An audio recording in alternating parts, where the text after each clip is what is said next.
Scientists consider the leader of Iran's disbanded nuclear program is dead tonight. Iran's foreign minister is suggesting that Israel is behind the assassination.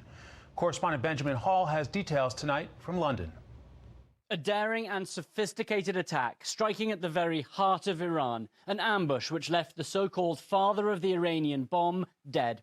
Mohsen Fakhrizadeh was killed today in a wealthy suburb outside Tehran when at least 5 attackers opened fire on his car before blowing up a nearby truck, killing him and a number of bodyguards. Fakhrizadeh was a man long wanted by Mossad and sanctioned by the UN.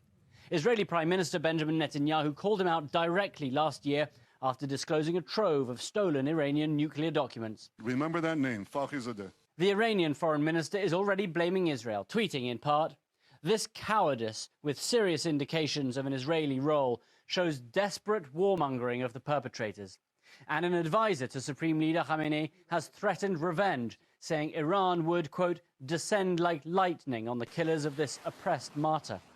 This is just the latest in a series of attacks on Iran's nuclear program, amid fresh concern about the increased amount of enriched uranium Iran is producing, 12 times the amount allowed under the 2015 deal. Last weekend, the US sent B-52 bombers to the region as a deterrent, and senior Israeli officials predicted a very sensitive period in the coming weeks. Iran's overall goal right now is to wait out the Trump administration. But this action could make it more costly for Iran if Iran wants to respond immediately. It was just under a year ago that the US assassinated the Iranian general Qasem Soleimani. Back then, Iran responded by attacking US bases in Iraq, and at the time, the two countries stood on the brink of war. Whether Iran retaliates now for this death remains to be seen.